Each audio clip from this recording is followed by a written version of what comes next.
Calling to order the 35th regular meeting of the Lake County Board of Commissioners. Please rise for the Pledge of Allegiance. I pledge allegiance to the flag of the United States of America and to the republic for which it stands, one nation under God, indivisible, with liberty and justice for all. Dear God, please bless our meeting today. May our discussions be fruitful, our decisions wise, and our community strong. Amen. Amen. Madam Clerk, roll call, please. Commissioner Hammercheck. Here. Commissioner Regovich. Here. Commissioner Fletchnik. Present. Now for public comment. Any member of the public wishing to address the board, please step forward, state your name and address, and you have 3 minutes. Bishop.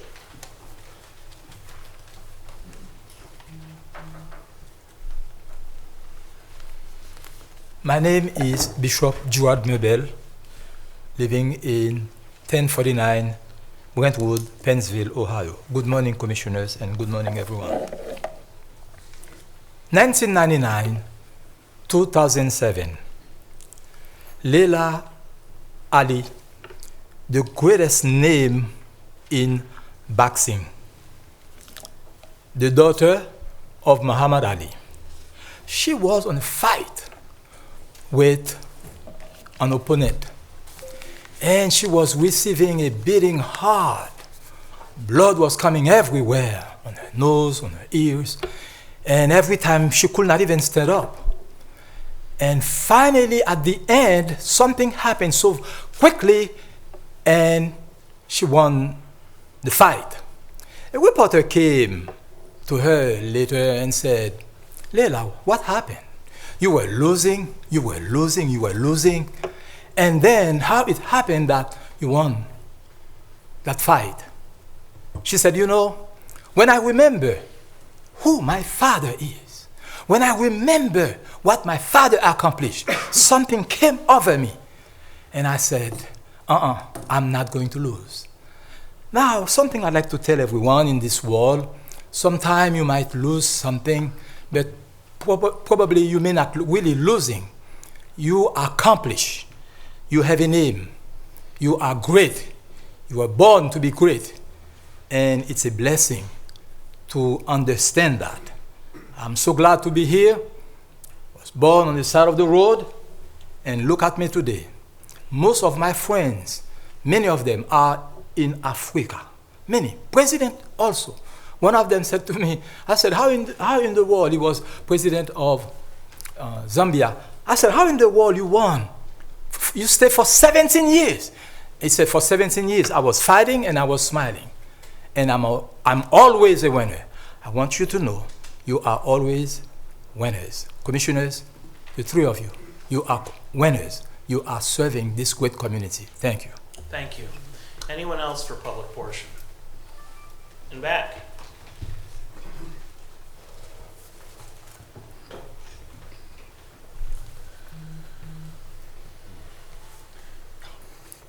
Chris Weiss Leroy. Today I'm going to talk about impropriety. As a county commissioner and college law professor, you should avoid impropriety and the appearance of impropriety in all activities, Boss Pleshnik. The appearance of impropriety occurs when reasonable minds would conclude that a person's honesty, integrity, or fitness to serve is impaired. A county commissioner and college law professor should always conduct themselves in a manner that fosters public confidence in the integrity of the offices they serve. As a county commissioner and law professor, you must at all times abide by protection of the public embodied in Ohio's ethics laws and interpreted by the Ohio Ethics Commission and Ohio courts. You know, like that settlement agreement with the Ethics Commission you have to live by, the one where you're not allowed to deny the truth. You are prohibited to solicit or accept anything of value. I think a reasonable mind would conclude that campaign fundraising out of your commissioner's office is soliciting, perhaps even requesting or directing the dog warden to enter into a $32,700 scheme to boost your name ID. Not to win the commissioner's race, you were going to do that anyway, but to win a steak dinner from Auditor Galloway. ORC 2913.01K4, if you recall, refers to conspiracy or attempt to commit conspiracy. You know that old saying, the cover-up is worse than the crime. You never should have asked for that memo from Assistant Prosecutor Hackman about participating in a dog commercial. That was never the question. The question was, and still is, do you have the legal authority to enter into a $2,700 expenditure for commercial production costs and then direct the dog warden to alter official documents to deceive the other two commissioners to spend another $30,000? Impropriety comes from the use of one's public position to obtain benefits. You're obligated to adhere to the general standards of ethical conduct and a duty to avoid conflicts of interest. You're expected to devote your work activities to functions of the county during county work hours. Now, you're an elected official and you don't have set hours, but when you're in a county building, in your county office, you're on the county's clock. You're not to engage in external work or any activities, paid or unpaid, that can conflict with or interfere with your overriding commitment to the county. This applies to political activities and non-governmental work. External work, that would be your out-of-state college class where you made $9,000 in pay and your Cleveland State law school work done from your county office. Anything of value? Campaign donations. Something you should think about. Rules of reason and reasonable application of the plain meaning of the law. Boss Pleshnik, you and your flying monkeys should know everything I'm pointing out is coming from public documents, and you will not be able to hide behind the not otherwise discoverable clause in your settlement agreement with the Ohio Ethics Commission. A careful reading of the settlement agreement is more about what you didn't disclose than what you did disclose. Now, I went through over 8,000 entries of your redacted computer browser history from that time. I can only imagine how many unredacted entries there are that gave you the appearance of cooperating with the Ohio Ethics Commission. Thank you. Thank you so much. Anyone else for public portion? Mr. Mayor.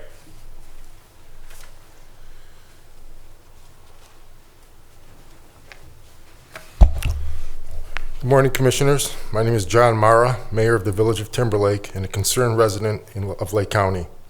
It is disappointing that I have to use my time addressing the structure of these meetings when I have other important matters that affect our community. The current 3-minute limit isn't enough for well-thought-out concerns that deserve attention. What's more frustrating is how the time is often wasted by individuals who use this platform to attack each other and worse, to make personal attacks against the commissioners. This is not the place for such behavior, and it's these types of comments that have cut time short for those of us with legitimate concerns. Public comments should be focused on the real issues impacting the community, not personal grievances. It is equally concerning to witness the discord among commissioners during these meetings. When elected officials engage in personal disputes, it sends the wrong message to the community. It weakens the decision-making process and undermines public trust. These meetings should foster healthy, constructive dialogue, and the focus should remain on solving issues, not personal disputes. Another significant concern is that our past comments and concerns are being ignored without follow-up or response. This is deeply frustrating, as it leaves the impression that our concerns, though heard, are not taken seriously. Transparency and accountability are essential to good governance. It is not enough to allow residents to speak. There must be a structured process for addressing the concerns raised. Without it, residents are left wondering whether their voices matter. I propose that the commissioners create a clear follow-up system to ensure that public concerns are addressed in a timely manner, perhaps within 2 weeks of being raised.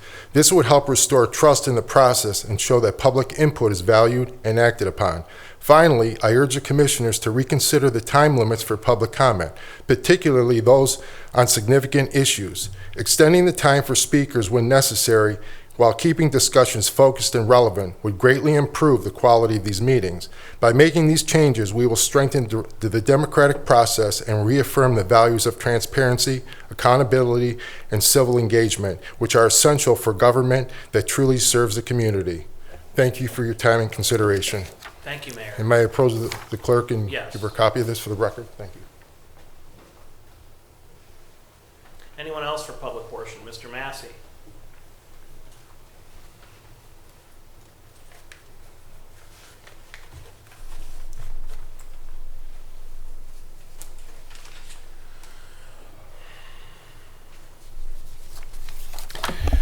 Brian Massey, 8196 Rainbow Drive, average citizen on behalf of Lobbyists for Citizens. I received an article. It was written by the Portage auditor, and it was really an op-ed, and he's saying we need to change the tax system. If I may just read the one paragraph from this op-ed. Bottom line, our tax structure is very complicated, outdated, and needs immediate change. School systems across Ohio, including Portage County, we have had to manage with a funding process that was ruled unconstitutional in 1997 because it relies too heavily on property taxes. This is my editorial opinion, but what is happening because of the property taxes. It's abundantly clear to me that nothing will happen unless there's a significant groundswell of taxpayers in the state of Ohio telling their state legislators that if Ohio's property tax system isn't abolished or the property taxes are no longer used to finance public education, then they will be known as the former state representative or senator from the state of Ohio. We have heard from Representative Dan Troy and Representative Bride Rose Sweeney, and we're deeply disappointed. We had high hopes that the Democrats were the party that were concerned about taxing people out of their homes, but alas, they're no better than the Republicans. Former Commissioner Ron Young was correct when he stated that the top priorities of elected state officials are to protect themselves and to ensure that they get reelected. From the discussions I have had with elected officials, they expect the taxpayers' outrage due to these property revaluations. And they're going to be off the charts for a while. However, it will eventually subside and that the taxpayers will go back to being docile sheep, bending to the will of government officials who merely represent the donor class. We need to vote them all out. For those taxpayers that are only worried that the Browns are down by 10 at halftime, I submit that you're part of the problem. Unfortunately, the majority of citizens will only react when they hit bottom. I remind everyone, any tax that causes a citizen to become homeless is immoral. Thank you. Thank you. Anyone else? May I give this to the... Yes, you may. Thank you.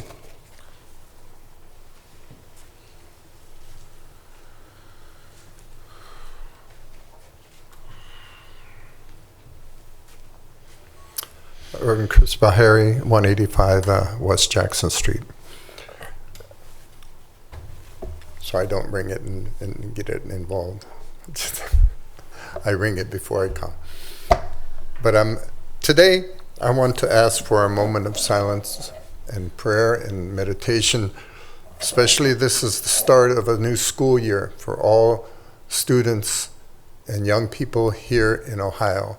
Already in some school systems around the country, we hear of shootings and riots and other problems as close as Euclid. So really, we want the most safe and secure locations for our young people so that they can grow and develop. So let us have a moment of silent meditation.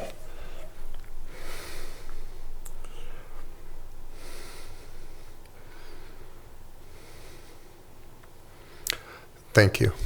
Thank you. Anyone else in back?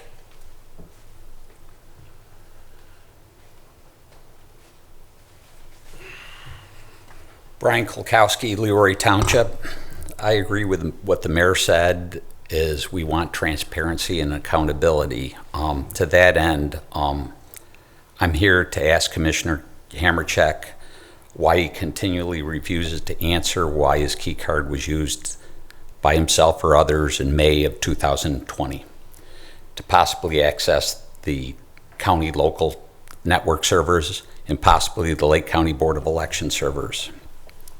A public records request shows that his key card was used a total of 8 times between 4:04 p.m. and 10:15 p.m. that evening in this building. You seem to believe this matter has been resolved, but will not explain why. Reasonable questions have been raised that the computer that someone allowed to access the citizens of Lake County's local servers may be the same computer that was used to improperly access information from a local elections board in Colorado during that same time period. There may have been other elected county officials who were involved. Who were they? I would hope they would come forward and explain their involvement if you still decide to remain silent, or worse yet, continue to blame those who want to understand what happened that night related to the potential misuse of our public servers. I would ask, don't you feel the public deserves a reasonable response? Last week, I stated that Axio reported that you indicated that you would share more information as soon as you were finished gathering and verifying the appropriate materials. It's been almost 3 years since you made the statement. What have you shared? If you do not feel these questions are appropriate, then tell the public specifically why you believe this, or call me and give me a reasonable explanation why. I'll listen. Don't blame those asking legitimate questions. Last week, I stated it was reported the FBI was investigating this matter at one point. We don't know if that's ended. I asked you whether you cooperated with the FBI, or did you use an attorney or refused your cooperation by yourself. We don't know that. We as Republicans cannot question fair issues of election integrity unless we are transparent about the actions of our fellow Republicans. This is why it is vitally important that when questions arise, such as those that did earlier about the use of your key card, that we as Republicans make every effort at transparency to make sure we are not being hypocritical ourselves if we question our fellow Democrats about legitimate election integrity issues. Again, I ask, when will you tell the public honestly all the details you are aware of related to the incident? Thank you. Thank you. Anyone else for public portion? Anyone else? Hearing none, we will close public portion and go on to resolutions. Madam Clerk. In the Utilities Department, resolution approving final estimate number 10, release of retainage in the amount of $21,400 with Neroni & Sons Incorporated, and accepting a 3-year maintenance bond in the amount of $57,437.98 for Tall Tree Booster Station Improvements Project 414W 2018 for the Lake County Department of Utilities. Move to approve. Second. Any discussion? Hearing none, Madam Clerk. Commissioner Hammercheck. Yes. Commissioner Regovich. Yes. Commissioner Plechnik. Yes. Resolution certifying unpaid water and sewer sums and administrative charges to the Lake County Auditor. Move to approve. Second. Any discussion? Hearing none, Madam Clerk. Commissioner Hammercheck. Yes. Commissioner Regovich. Yes. Commissioner Plechnik. Yes. In the Commissioner's Office, resolution acknowledging the selection of City of Willoughby Council President Robert E. Carr to the 911 Program Review Committee. Move to approve. Second. I would just say for myself, we're very grateful to Council President Carr for serving on this important program review committee. Any further discussion? I look forward to working with him, sir. Thank you, Mr. President. Hearing no further, Madam Clerk. Commissioner Hammercheck. Yes. Commissioner Regovich. Yes. Commissioner Plechnik. Yes. Resolution appointing Gregory J. Gagarich to the Lake County Senior Citizen Advisory Panel to complete the remainder of a term expiring September 30th, 2025. Move to approve. Second. For my part, I would say we thank former Madison Township trustee, former Lake County Administrator Kenny Gottner for his many years of service on the Lake County Senior Citizen Advisory Panel. I think it's very appropriate that another Madison resident is taking his place to make sure their community has full representation in the county senior levy and all the good work that it does. If the name Greg Geigerich sounds somewhat familiar, maybe you know him, he's a good man, but you might also be familiar with his brother, Nick Geigerich, who's dedicated his life to the Lake County Prosecutor's Office and fighting drug addiction, narcotics, and opioid abuse. So a wonderful family, and very grateful that Mr. Geigerich is willing to step up and serve. Any further discussion? I think you summed it up, sir. Well said. Then Madam Clerk, roll call please. Commissioner Hammercheck. Yes. Commissioner Regovich. Yes. Commissioner Plechnik. Yes. And the Finance Department, resolution approving payment of bills as listed on the Commissioner's Approval Journal in the amount of $806,828.35. Move to approve. Second. Any discussion? Hearing none, Madam Clerk. Commissioner Hammercheck. Yes. Commissioner Regovich. Yes. Commissioner Plechnik. Yes. Resolution approving purchase orders as listed on the Commissioner's Purchase Order Approval Journal in the amount of $3,708,131.92. Move to approve. Second. Any discussion? Hearing none, Madam Clerk. Commissioner Hammercheck. Yes. Commissioner Regovich. Yes. Commissioner Plechnik. Yes. Resolution increasing and decreasing appropriations for general and non-general fund accounts. Move to approve. Second. Any discussion? Hearing none, Madam Clerk? Commissioner Hammercheck. Yes. Commissioner Rigovich. Yes. Commissioner Plechnik. Yes. Resolution transferring cash and appropriations within various general and non-general fund accounts. Move to approve. Second. Any discussion? Hearing none, Madam Clerk? Commissioner Hammercheck. Yes. Commissioner Rigovich. Yes. Commissioner Plechnik. Yes. With the conclusion of resolutions, it's time for our departmental reports, starting with utilities. Thank you, Commissioner. A few weeks ago, I talked about some of the changes to the lead laws from the state, from the US EPA and the state EPA. One of those requirements is that we send letters to all customers whose service lines contain lead or are unknown what the material is. Having taken over most of our system in the 80s after it was already constructed, we don't have a lot of records, so most of our service connections are unknown.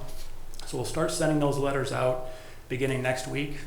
Over the course of the next 2 months, we'll have about somewhere between 25 and 30,000 customers receiving these letters saying that their service line material is unknown, and some explanation on how they can check it themselves, what the material is inside the house. And there's also quite a bit of information that'll be provided on our website where people have questions and that sort of thing. But just to let everyone know that we'll be receiving letters. It doesn't necessarily mean that they have lead lines, but it is unknown, and we'll be, over the next several years, we'll be checking all those lines and verifying what that material is as a requirement of the new lead laws. Thank you. You're welcome. Any further discussion on utilities? Then on to our county administrator, Jason Boyd. Commissioner, I do not have a report today, but I did just want to note that as we enter September, Joel and Zach in finance have started the 2025, crazy to say, budgeting process. As we enter the fall season, we typically get that underway. Like years past, we will have a temporary budget for the commissioners probably post-Thanksgiving-ish to consider. But we are in that time of year, along with our safety center and a bunch of other projects. The 2025 budget will start to take shape over the next couple months. Thank you. Madam Clerk?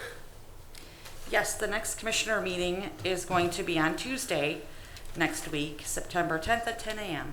Very good. And legal? No reports, Commissioner.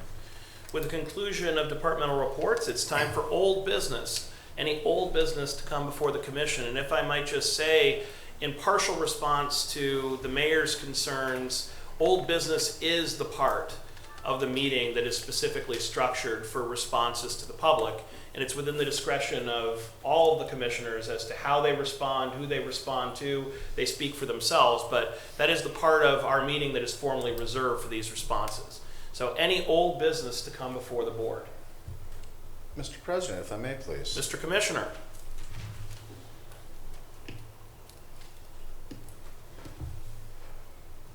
We have a march towards vigilante justice. This would be a disaster to the administration of justice. Vigilantism is the act of preventing, investigating, and pursuing perceived offenses and crimes without legal authority. A vigilante is a person who takes the law into their own hands when they believe that the law is not doing enough to ensure justice. Addressing our friends who seem to want to be vigilantes where I'm concerned, it is clear you are not interested in enforcing the laws of Ohio, let alone our nation, but rather operate on your own claimed sense of right and wrong. You are promoting lawlessness and chaos, calling attention to a perceived failure of the government. You have retaliated and are taking matters of the law into your own hands. Vigilante justice poses a legitimate threat. Motivated by a desire to avenge a perceived injustice, agitated against public officials through allegations against public officials. Citizen detectives undertaking retributive justice without authority.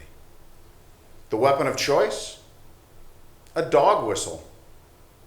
Force, compulsion by any means upon or against the victim. This amounts to inciting violence, plain and simple.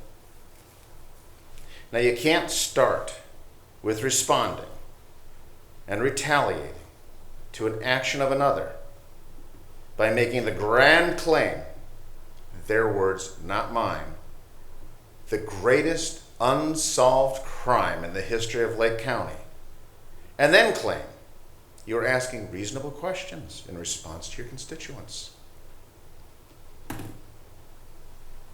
As a prosecutor, as attorney at law, you know the law.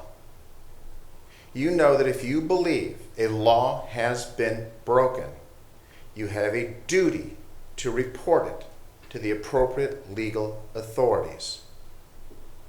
Also, as an attorney, admitted to practice law, for no individual could be admitted to practice law who is not qualified or knowledgeable about the law.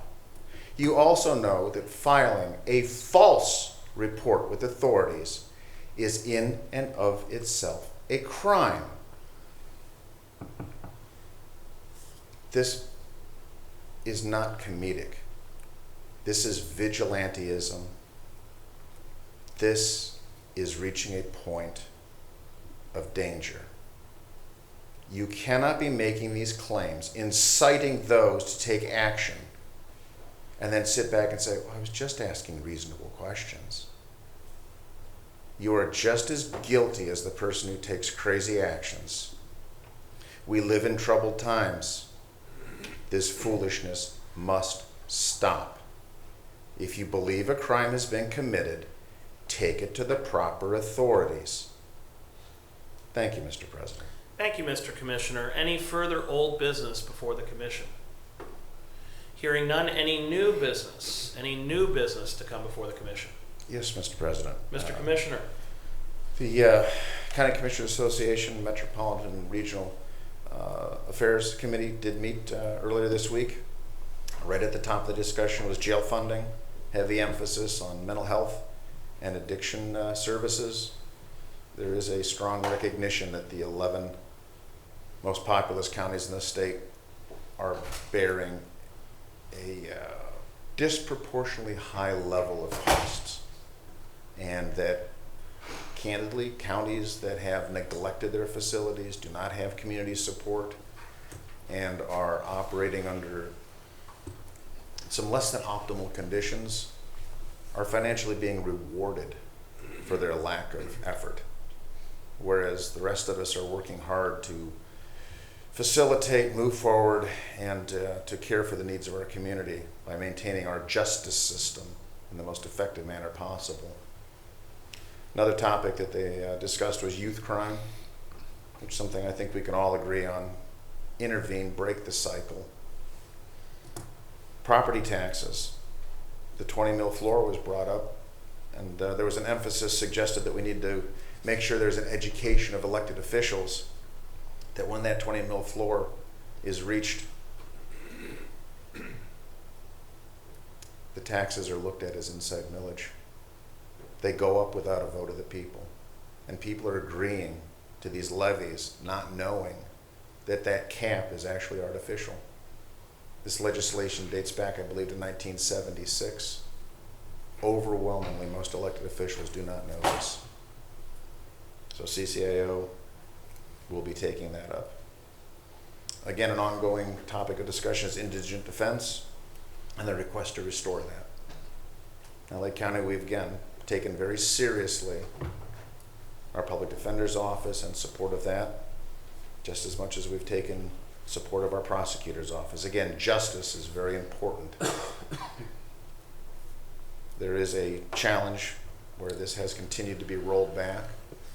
The County Commissioners Association's position continues to be, it is state versus, not county versus. Counties are being, this is one of my phrases, counties are being asked to pay twice, once for the original crime and twice paying for the punishment of that crime. Those dollars should be coming from the state. Yes, they are the people's money, but that money should be returned back to the people who are being victimized. Another topic of discussion had to do with rehabilitating the housing stock and affordable housing. It's more than just a slogan, it's real. We've been very fortunate. I believe our former mayor over here worked on the Better Flip back in the day, trying to do something innovative and make things work. Another topic was also children's services. Turns back to the youth crime concern. Again, here in Lake County, we've been very supportive of our children's services, but that's not so much the case elsewhere in the state. And there is a real recognition that if we lose our kids, we've lost our future.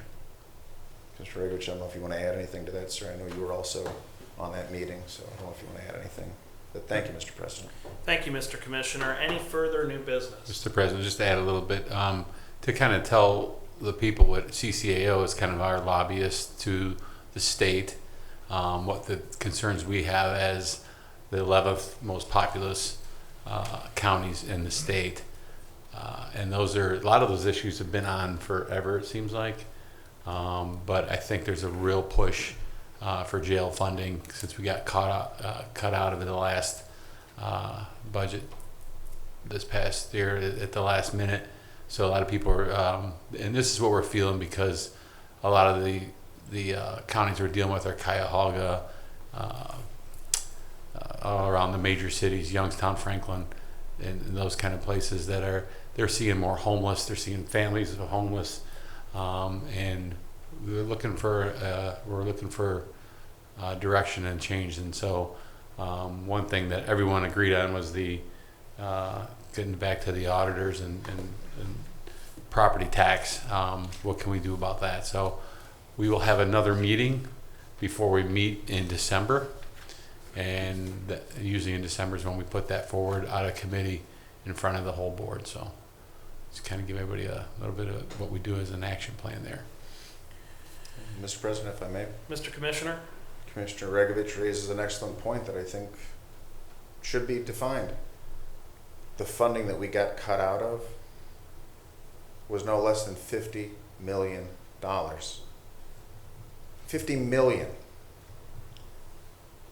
There was an effort being led by our own Jamie Callender with the support of the Speaker of the House to provide 25% of the total project cost.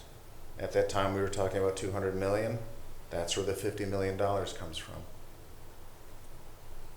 There was a lot of politics that came into play that cost us that $50 million. So that was a pretty big hit to the bottom line.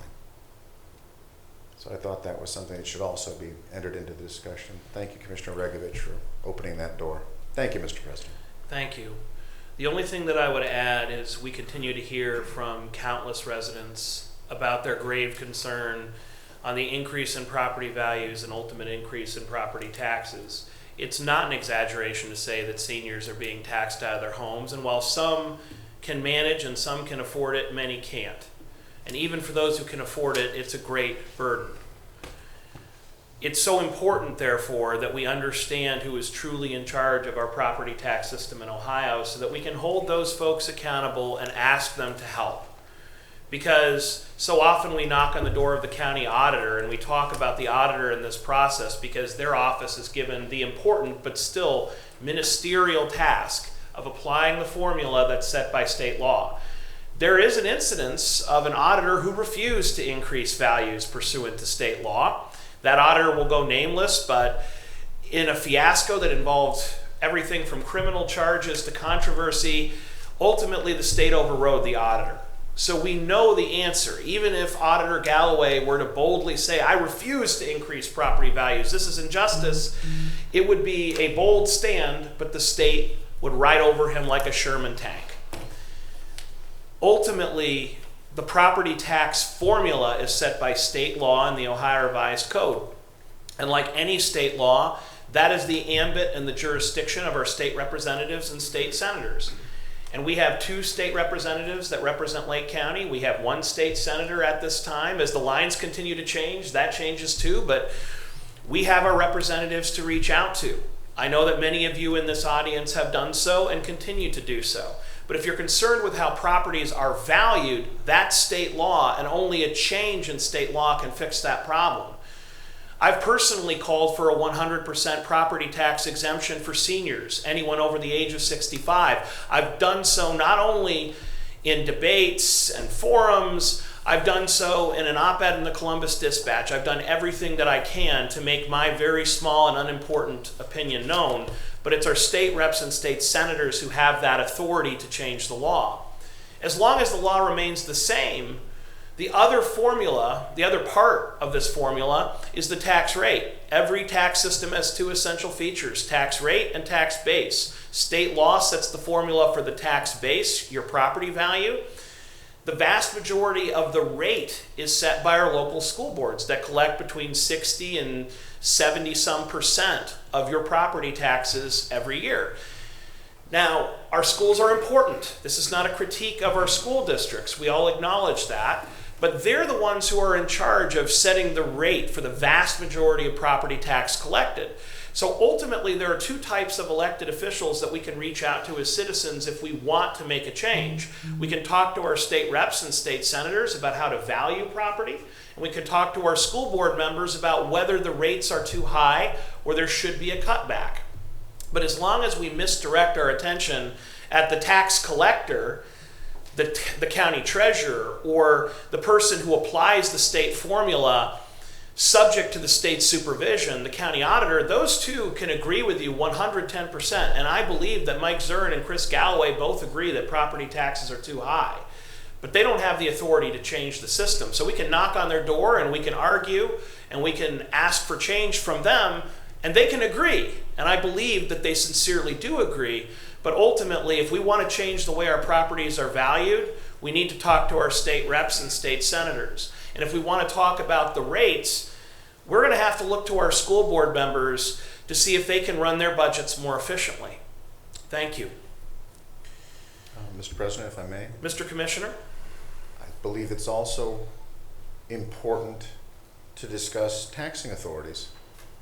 For example, we are a taxing authority.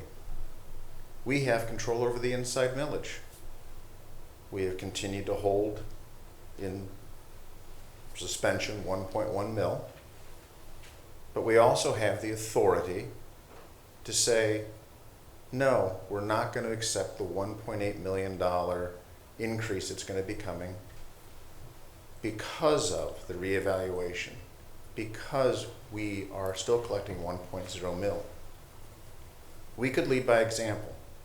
I've said it before, I'll say it again. We could also work with the taxing authorities at school boards. Anyone who has a levy that's being treated or has inside millage, that can be throttled back. It can be rolled back. We have a Lake Tran board member in attendance who led the charge, took up the cause of saying we have a surplus of funds at Lake Tran. So rather than finding ways to spend it, let's just stop collecting it and spend this surplus down wisely. There are opportunities to defray costs, to redirect, and to give genuine relief. Now, some may say, depending upon your asset class, be it residential, commercial, industrial, it may be de minimis in nature. But I remember getting beaten about the head and face over a half a penny. Half a penny. $1.8 million is a lot of money. The reality is we do have the authority to roll that back. And if we want to make a stand, if we want to be genuine, we have the ability to do that. So I would say, why don't we consider rolling back and saying, no, we're not going to accept that 1.8 million. Just want to get that back out into the conversation. Thank you, Mr. Mr. Commissioner. You're reminding me of a very significant news interview between yourself and Councilman Ray Kirchner of Mentor when you said it's pennies, it's half a cent with respect to the proposed sales tax increase. And Councilman Kirchner, on behalf of Mentor, responded, it's millions of dollars. I do think we have to put numbers in perspective.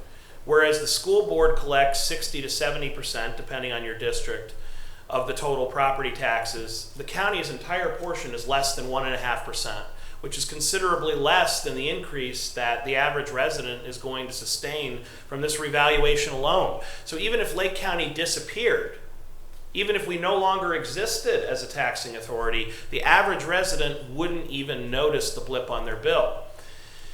I would also note that the 0.5 cent we're referring to from the proposed sales tax increase, and I say this with highest respect because I understand that tax policy is difficult and there are trade-offs and choices that have to be made, and there are no perfect solutions, but there was an estimated increase of $22 million per year, something that you said was absolutely necessary for Lake County's budget in order to build the jail.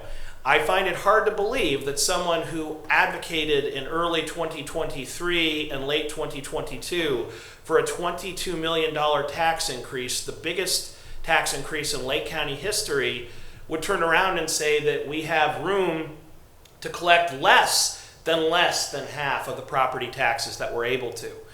And I've heard from folks who've said, can't we be more like Geauga? And I said, you don't want to be in this respect because Geauga does not voluntarily suspend collection of more than half their property taxes every year. If we were to follow the same policy as Geauga to ignore the small increase due to the inflated values, but collect the full 2.1 mils, that would be a very different story and everyone's taxes would go up. Although the irony is people wouldn't notice, by and large, because the county is such a small portion. The people who are crying out for relief want actual relief. They don't want to see their property taxes go up after politicians issue a press release about how they led the way. They want to see their property taxes actually go down. And while I think it's appropriate to debate all these different aspects of different taxes, tax bases, and rates, it's also critically important that we're honest about what we can and can't do. If Lake County abolished itself and we ceased to exist, less than 1.5% of your property tax bill goes away. Realistically, everyone's taxes will still go up dramatically. We as commissioners do not have the direct authority to impact this. We do have the bully pulpit, and I will say at the beginning of the year, I called on my colleagues. I proposed a resolution. It didn't get any interest to ask the state legislature to take action. I understand we're not state reps and senators. We don't have that power. I think that perhaps people didn't realize what a huge issue this was going to be. I would call again. I think we should have a formal resolution from this board calling on our representatives to come together this year and do something now. Republicans, Democrats, on this issue, no one cares. We want action. We want to have our property tax system reformed not 20 years from now, not 100 years from now, by the end of the year, because people are going to have to start paying these bills next year. So there is a real sense of urgency here. If we really want to make a change, we have to be consistent. We can't propose to raise taxes by $22 million and cut them by less than $2 million. We have to use the power we actually do have, the bully pulpit, to reach out to our reps and senators and our school board members and ask them to do better for the public. Respectfully, as partners, not critiquing, not throwing people under the bus, but acknowledging just as we have jurisdiction over building a jail, you have jurisdiction over the property taxes. So I understand being a public official is a hard job and people get a lot of criticism for the decisions they make and the work they do. And none of us are perfect. I've made my fair share of mistakes. We all have. But we're doing our best. I sincerely believe that. And I would sincerely ask that we consider making a statement, finding one that all three of us can agree on, to ask our state legislature to do something to help our seniors, to help people on a fixed income, and reform property taxes now. And I'm not talking about throwing people a bone where a handful of people get a 1 or 2% off their property tax bill. There needs to be real change. We need to consider solutions such as Mayor Mara suggested, that you can't raise values until there's a sale. That's an unrealized gain tax. You know, we hear about presidential candidates bandying this about. We have that on the local level, and I agree, it's not fair. If you're living in your home, you don't get the benefit of this supposed property value increase, even if it's real, until you sell it. We should be having those more serious conversations now. And I wish I had the power that the three of us could just vote and say everyone's property taxes are cut in half. If I have that power, Mr. Hackman, let me know, because I'll be the first to make that motion. But I'm fairly certain that in the humble role of commissioner, I can't do that. But I can ask our representatives to hear the cry of thousands and millions of Ohioans who cannot afford these tax increases. Thank you. Thank you, Mr. President. If I may continue the conversation? Mr. Commissioner. So again, I appreciate your sentiments, and obviously in the interests of, as we often talk about, openness, transparency, but I also believe completeness is important. We do appoint the Lake Tran Board, for example. They are the taxing authority, but we're the authority that appoints the taxing authority. The majority of their board wisely voted to suspend the collection of 0.5% or 0.25%. So let's do the math. I was in support of our justice system.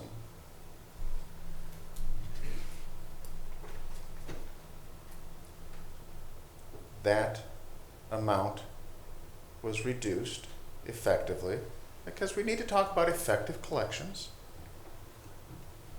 by half. I was a strong advocate of taking the county's inside millage to 0. And I had consistently stood with our prosecutor and our sheriff on the simple, undeniable fact that 46% of the criminals that are draining resources from Lake County are non-Lake County residents. And a sales tax is the only way to not punish the people of Lake County twice, by being victims of crime and then having to pay for it. You might have heard me say that during the CCAO report. The reality is it would have netted out to 0, and it would have been capturing dollars that are non-Lake County residents. It's that simple. Gestures, claims, proclamations of do this or that, they're hollow words. We have the authority as a taxing authority to make real and substantial changes. We also can lead by example by working with the other elected officials in Lake County to set an example. How would that look to our legislators if we could rally the elected officials in Lake County to say no more?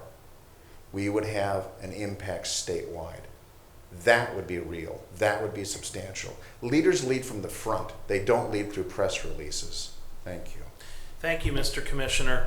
But I would once again point out, in fairness, that no one made a motion, no one voted at any time to cut taxes. To say you were in support of reducing the real estate tax to 0, when you vote to raise sales taxes to the 3rd highest in the state of Ohio, but you have no proposal other than words about your feelings on property taxes, I think in fairness, Mr. Commissioner, there are those who would question your commitment to action. And I would say that a temporary sales tax reduction for 1 year is not equivalent to a permanent sales tax increase that is twice the size. So in fairness, if we're to look at actions rather than words, if we're to disregard press releases and public statements and focus on what was actually done and voted on, the record shows that there was a push for the largest tax increase in Lake County history. And to say that people outside the county are going to pay sales taxes when the largest retail center in Lake County, the city of Mentor, condemned the proposed sales tax increase because they feared that it would drastically reduce the retail sector. Who is going to drive to Lake County to pay higher sales taxes? Every county other than Cuyahoga that borders us would have a lower tax rate. The city of Mentor itself said it would suffer greatly from that tax increase.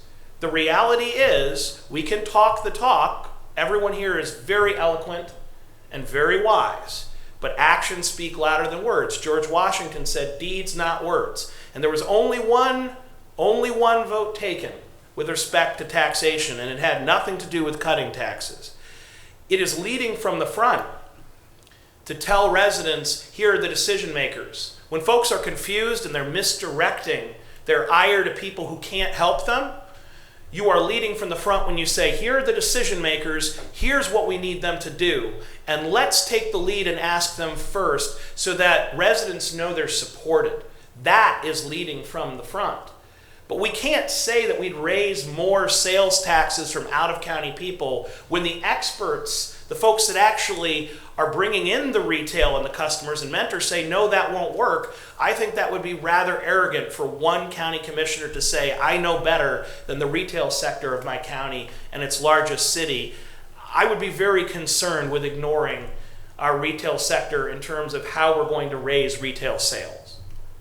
I appreciate your passion, but I do believe we do need to make a few corrections. The Lake Tran suspending the collection, somehow there's this recrafting of the language. It was to be suspended and revisited in a year to see if they needed to reinstate it. It was not a one-year suspension. It seems to be being misreported, and there's this drive by some that's really concerning to me, because there's been some turnover of the leaders on the Lake Tran board, that if this starts to take root, that's going to come right back. And to use your own example, if this is going to be devastating to the economy, that tax coming back. But I think it's very important to point out, the Lake Tran board voted to suspend the 0.25% because they had the funds in their possession to be able to operate effectively without any compromise to staff, services, nothing. The 1 year was a look back to say, do we need to reinstate it? Yes or no? It wasn't, it's going to automatically come back. But there seems to be this drive to recraft this. And again, we've got a board member sitting here, and if I'm saying anything wrong, sir, please correct me. But I'm aware that Mr. Massey, myself, we'd attended meetings, spoke directly to the board in public. So I am speaking from firsthand. The notion, and again, I'm taking you at your word that we can do the things that we're going to do, but a lot of our funding is based on excessive amounts of money being invested. Why are these excess dollars there? Because these dollars are accumulating, not in terms of millions, not in terms of tens of millions, but in terms of hundreds of millions of dollars. I know the legislature is looking at some language that would give some teeth to the Budget Commission, give them the ability to say, too much, roll it back, suspend this portion of your tax collection. That will directly impact the general fund. Because if those dollars are not available for investment, those interest dollars will not be there. But know this, high interest rates will not be there forever. So now you're looking at the perfect storm coming, where fund balances are being reduced through responsible management of tax dollars and lower interest rates. We very likely will get back to the traditional $1 to $3 million in interest, rather than the large amounts that we're receiving now that are a one-time aberration. I get that. I appreciate that. But the reality is, if the claim is true that we could function on the funds available, then we should be able to afford foregoing an unvoted $1.8 million because of these reevaluations. We, again, lead from the front. If you're going to ask somebody to make a sacrifice, we need to make that sacrifice ourselves. Mr. Commissioner, I have to say, you're making two completely polar opposite arguments. On the one hand, you express skepticism that we can pay for the jail without raising taxes. And in fact, voted to raise our taxes, proposed raising our taxes, the biggest tax increase in Lake County history, over $22 million a year. And on the other hand, you say we can afford to cut taxes. I have to say, those two arguments are not compatible, sir. I would agree, and I'm quoting you. You are not quoting me, sir. You are the one who said we could do this with existing revenues. It cost us $50 million, that stunt. Why would the state put $50 million into Lake County when Lake County officials are boasting that we don't need the money? That is the cold reality. That propaganda cost us $50 million. I had broken my back working with Jamie Callender, and I know that Jerry Serino is going to get blamed for this, but Jerry Serino, our senator, was working very hard, and he was being beaten up by his colleagues of, why are we giving this kind of money to Lake County when they say they don't need it? This propaganda cost us $50 million, sir. Mr. Commissioner, all I can say is on behalf of taxpayers, the propaganda I'm hearing is there's always an excuse to raise taxes. As outlandish as the excuse may be, I'll get more money from the state, I'll do this, I'll do that. There's always an excuse to raise taxes. Somehow big government always finds a way to get bigger. I agree with Commissioner Young. Big government wants to grow, and they will always have a reason for why you have to raise taxes. There's always, oh, this is a special case, please raise the taxes now. No. I'm proud that if I'm known by many names, I'm at least known by one name, Commissioner No. Because I told you no, I told big government no, and I will always vote no on any tax increase. I don't care what excuse you have. I'll get $1 billion from Columbus. We'll get a new nuclear power plant and flying cars. I'm not voting to raise taxes. That's my promise, that's my guarantee. And some have said, you'll die on that hill. I say, I will rest in peace, and I will go to heaven because I'll be the one elected official who keeps their word and doesn't vote to raise their neighbors' taxes. With that, I will entertain a motion to adjourn. I'll make the motion. Second, sir. Madam Clerk. Commissioner Hammercheck, Yes. Commissioner Regovich. Yes. Commissioner Pletcher. Yes, we stand adjourned.